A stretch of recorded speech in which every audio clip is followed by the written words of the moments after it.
Officer Nolan got an unexpected visitor at his new home. It wasn't a neighbor, and the man didn't even live nearby. His name was Howard Green, and he used to own the house Nolan now lives in.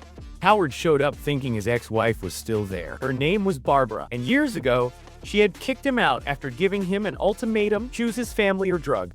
Howard chose the drugs, and he hadn't seen his family in over 5 years. He hoped Nolan might know where she had moved, but Nolan had bought the place from the bank. He'd never met the previous owner, so he had no way to help.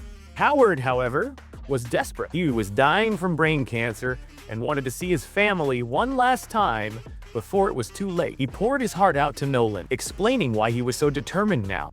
Nolan understood his pain, but there wasn't anything he could do. He eventually put the encounter out of his mind and headed to work, where, unsurprisingly, he found himself caught up in someone else's problems. This time, it was his training officer, Harper, who was stressed about the weekend. Her daughter was finally going to spend the night with her, and on top of that, someone from her past had just resurfaced.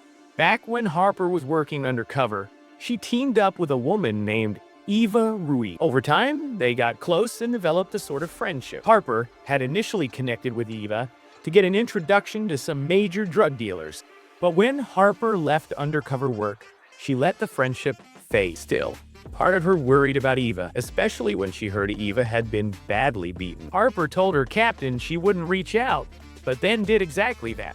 Disguised as her old undercover persona, Crystal, she approached Eva to get some answers. That's when she learned about a new player named Ripper, the one who attacked Eva for skimming money. Harper tried convincing Eva to go to the police, but Eva refused. She didn't want to be a snitch and didn't care what Harper thought. Harper had disappeared from her life without warning, and Eva had assumed she was dead.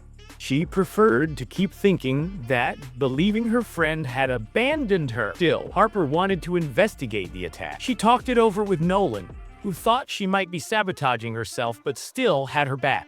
Harper then cleared it with her sergeant. She was going undercover again as Crystal, only this time she'd have backup. During this time, Nolan also tried to track down Barbara.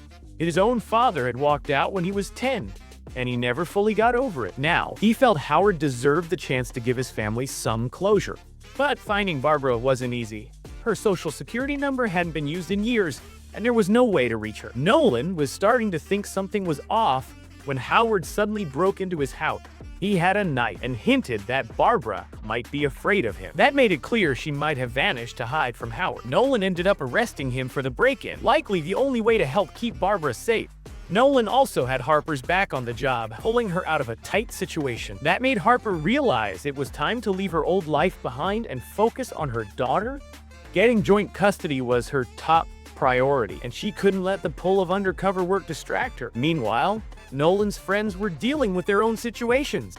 Officers Lopez and West were consulting on a TV show called Hot Suspect. They'd only been there a day when one of the stars reported having a stalker, and the officers had to protect her. They eventually caught the stalker, who turned out to be someone working on set, and West even scored a date with one of the stars. But even that didn't compare to Chen's day. She and Bradford thought they were rescuing a young boy after finding him alone in an apartment with his mother's dead body. But it turned out he wasn't a victim at all. He was their suspect. The boy had killed his mother after she stopped him from playing video games with her boyfriend, and he'd gotten angry. Shannon and Bradford had to face one of the hardest parts of the job, arresting a child who needed help more than prison time. Still, they both knew his life had changed forever the moment he killed his mother. What you think of this episode? Let me know in the comments below.